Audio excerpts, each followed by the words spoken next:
என்ன சிந்தனையில் மூழ்கியுள்ளாய்? எங்கும் நிறைந்த அனைத்தும் அறிந்தவரே, மிக நன்றாக அறிவீர்கள் நான் எதை பற்றி யோசிக்கிறேன் என்று. நான் அறிவேன். சதி அனுசுயா மற்றும் அவன் மகனை பற்றி யோசிக்கிறார். சுவாமி, சத்ய அனுசுயா தத்தாத்திரேயனை விட துர்வாசரை பற்றித்தான் யோசிக்கிறேன். அவன் தங்களது அம்சமாக இருந்தும் பல காலமாக தங்களை தரிசிக்க ஏன் வரவில்லை? கேள் தேவி, எனது உக்கிரமான இந்த ருத்ராவதாரம் இங்கு வரவேண்டும் என்று நான் எதிர்பார்ப்பதில்லை. அவன் ஏதோ நினைவுகளில் சுற்றித் திரிகிறார். அவனிடம் யார் சரியாக நடந்து கொள்வதில்லையோ அவன் கோபத்திற்கு பாத்திரமாகி அவன் சாபத்தை உதவியாக பெறுகிறார்கள். சாபமானது துன்பத்தையும் வருத்தத்தையும் தருமே சுவாமி. அதை உதவி என்று ஏன் கூறுகிறீர்கள்? துர்வாசனின் சாபம் உதவி அளிக்கக்கூடியதுதான். அதாவது அது உடல்நிலை சரியில்லாத பாலகனுக்கு கசப்பான மருந்தை கொடுக்கும் அன்னையின் உதவியை போன்றது. துர்வாசனின் சாபம் சில காலம் துன்பம் அளித்தாலும் சாபம் பெற்றவர்கள் முடிவில் பல நன்மைகளை பெறுவார்கள். ஆகையால் இப்போது துர்வாசனின் சாபத்தை பற்றி இனி அதிகம் கவலை கொள்ள வேண்டிய அவசியமில்லை. அனைத்தையும் விளக்கி கூறினீர்கள். இப்போது என் கவலை விலகிவிட்டது.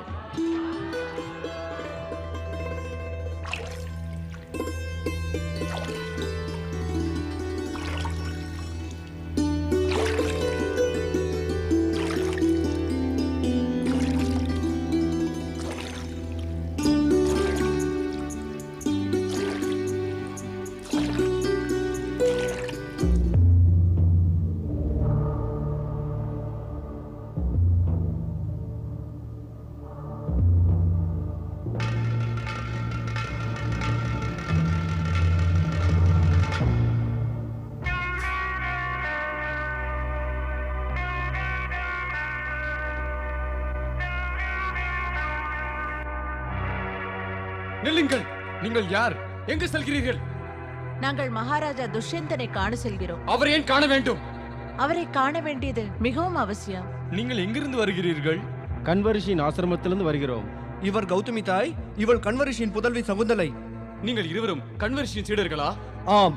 நாங்கள் உள்ளே செல்லலாமா? முடியாது. மன்னரின் ஆணை இல்லாமல் மாலைக்குள் நுழைய முடியாது. நுழைய முடியாது. அரசரின் ஆணை எப்போது கிடைக்கும்? நீங்கள் எல்லாம் இங்கே இருங்கள். நாங்கள் சென்று மன்னரிடம் கூறி வருகிறோம். வா.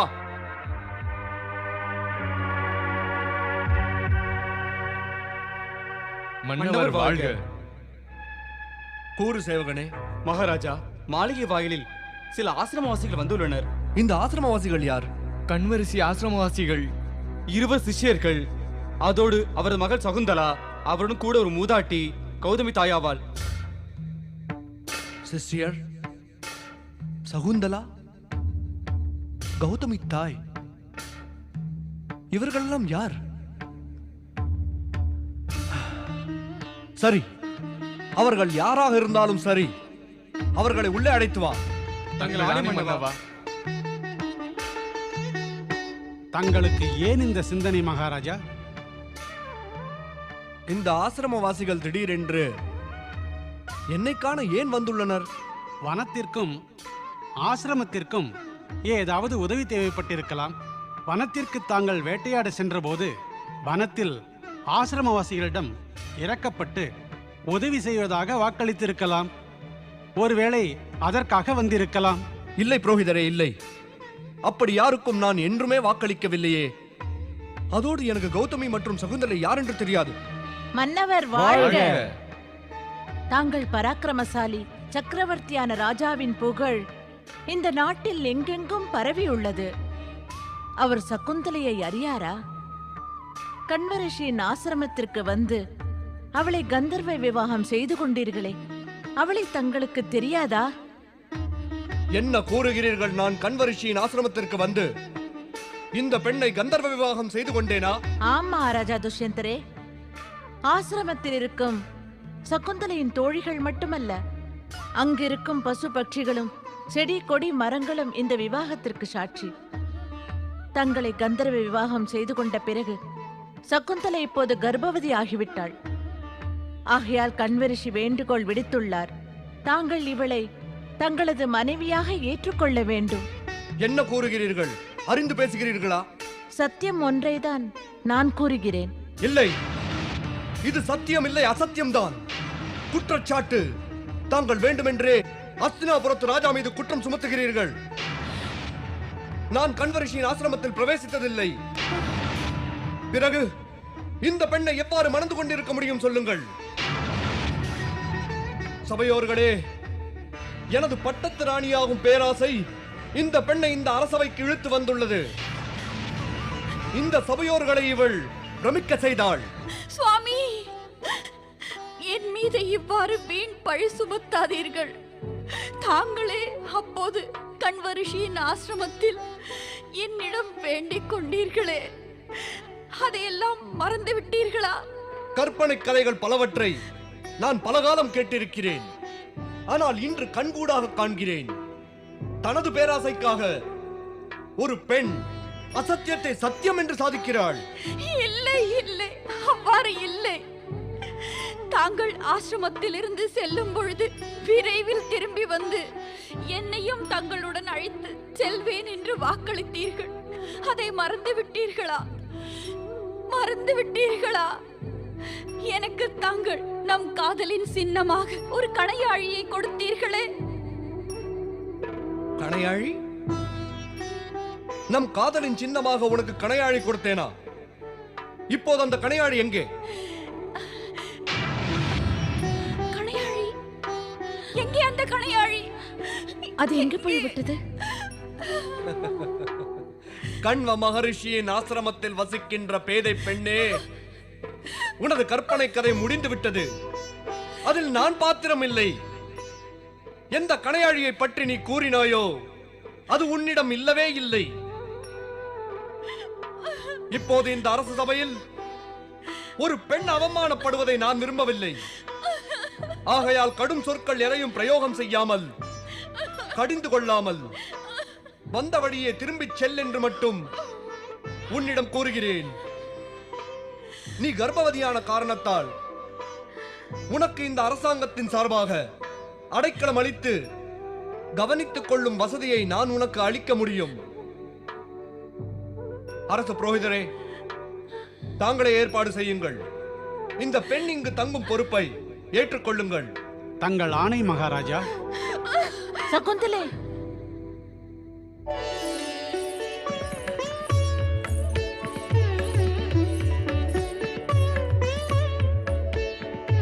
சொர்க்கத்தின் அழகி மேனகை இல்லாமல் இந்த சொர்க்கலோகமே தலையிழந்து விட்டது. என்ன இந்திராணி? ஆம், இன்று ஸ்வர்க்கத்திற்கு மேனகை திரும்பி வந்து விட்டதால் ஸ்வர்க்கத்திற்கு மீண்டும் மகிழ்ச்சியான சூழ்நிலை திரும்பி வந்து விட்டது. நாராயண நாராயண. தேவரிஷி, தேவரிஷி தாங்களா? ஆச்சரியப்பட தேவையே இல்லை தேவராஜா. நான் சொர்க்கலோகத்திற்கு வந்தது உன்னை காண்பதற்காக அல்ல. அதாவது நான் கல் நெஞ்சம் கொண்ட ஒரு தாயை காண வந்திருக்கிறேன். அவள் இதயத்தில் இரக்கம் பிறக்க வைக்க. தேவரிஷி, தாங்கள் கூறுவது இன்னும் விளங்கவில்லை. விளங்கிவிடும் தேவராஜா, சிறிது பொறுமையாக இரு. பேரழகி சொர்க்கவாசினி மேனகா, நான் உன்னிடம் ஒரு கேள்வி கேட்கிறேன்.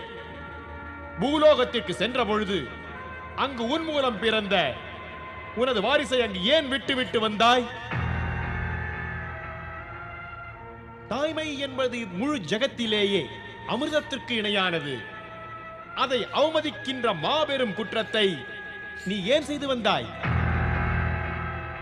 உனது மனமானது அந்த தாய்மையின் சுமையை சுமக்கவில்லை என்றால் பிறகு அதை வலியச் சென்று பெற என்ன அவசியம் மேனகா?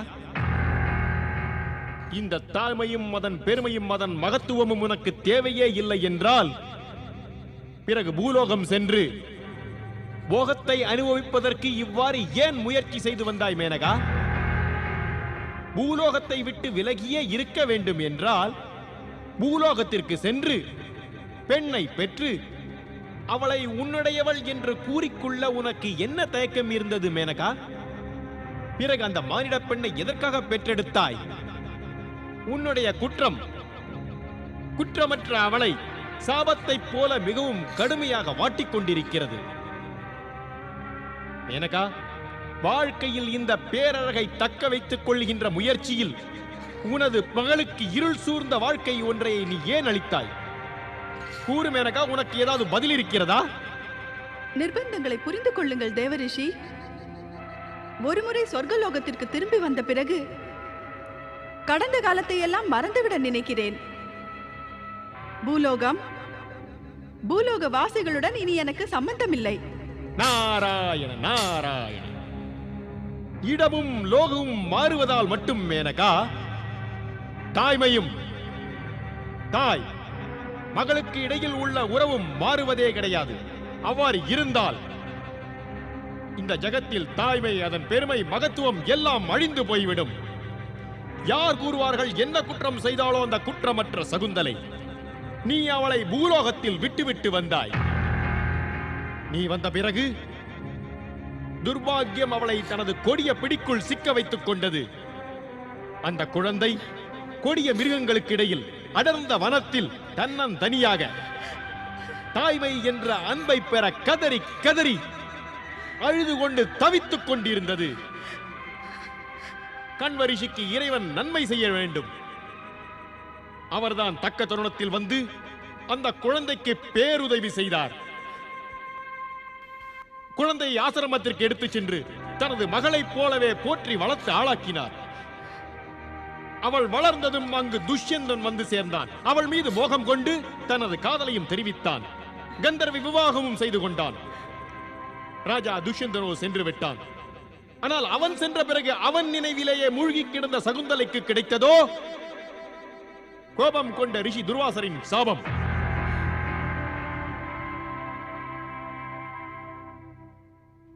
அவளது சுவாமி அவளை மறந்து விட்டான். அவள் துஷ்யந்தனை காண சென்றதும் சாபத்தினால் பாதிக்கப்பட்ட சகுந்தலை அதிர்ச்சி அடைந்தாள். ராஜா துஷ்யந்தன் அவளை மறந்ததை அறிந்தாள். மேனகா இன்று அவள் கொடிய வனத்தில் தனது வயிற்றில் வளரும் குழந்தைக்காக தனது வாழ்வோடு மிகவும் போராடிக் கொண்டிருக்கிறாள். சகுந்தலை!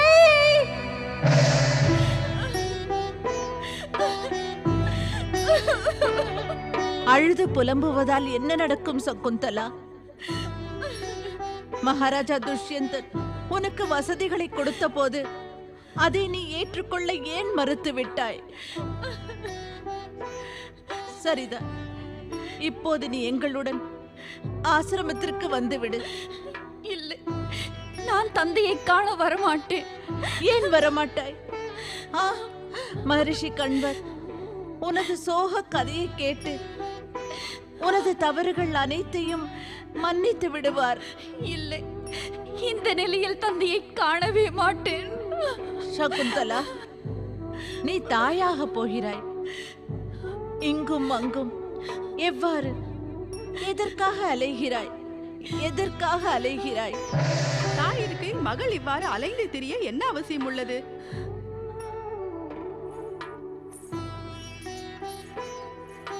என்னுடன் வா சகுந்தலை, உன்னை பாதுகாப்பான இடத்தில் ஒப்படைக்கிறேன்.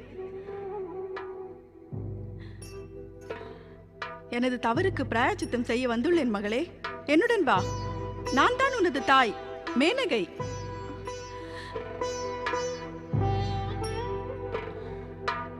இது ஆச்சரியத்திற்கோ கேள்வி கேட்பதற்கோ ஏற்ற தருணம் அல்ல சகுந்தலை. நேரம் வரும்பொழுது எல்லாம் தெரிந்துவிடும். நீ என்னுடன் வா மகளே.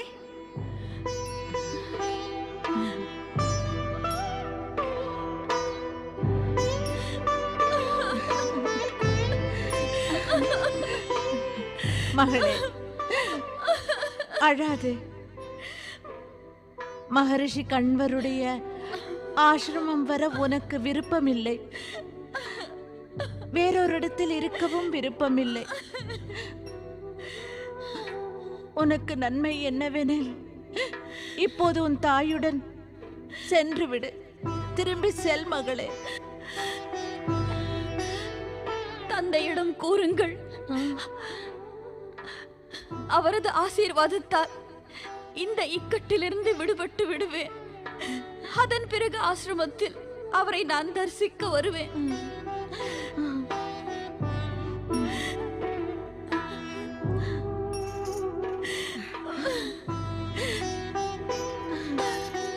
வா, நாம் செல்வோம்.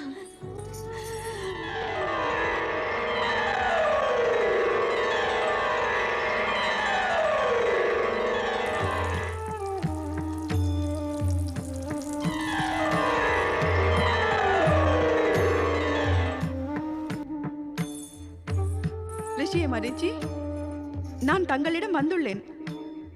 ஸ்வர்க்கத்தையும் தேவராஜனையும் விட்டுவிட்டு இங்கு வந்தாயா? ஆம் ரிஷியே, என் மகள் சகுந்தலைக்காக. இவள் துன்புறுகிறாள், அதோடு கர்ப்பவதியும் கூட. இவளது கணவன் மகாராஜா துஷ்யந்தன் இவளை மறந்து விட்டான். இவள் விதிவசத்தால் மிகவும் துன்பப்படுகிறாள். அருள் கூர்ந்து இவளுக்கு அடைக்கலம் தாருங்கள். நான் தங்களிடம் வேண்டுகிறேன் ரிஷியே. மேனகா, ஆசிரமத்தில் அடைக்கலம் பெற யாசிப்பதற்கு அவசியமே இல்லை. துன்புறும் ஜீவன்களுக்கு உதவி செய்வது ஆசிரமவாசிகளின் கடமை மட்டுமல்ல, பரம தர்மமும் கூட. உனது மகள் சகுந்தலை பெருமை மிகு மைந்தனை பெற்றிருப்பாள் மேனகா. மேனகா, அந்த புகழ்மிக்கவன் பிறந்த பிறகு இவளது துன்பம் எல்லாம் விலகிவிடும். தங்களுக்கு கோடி கோடி நன்றி ரிஷியே. சகுந்தலை மகளே, இனி பயமின்றி இங்கு தங்கலாம்.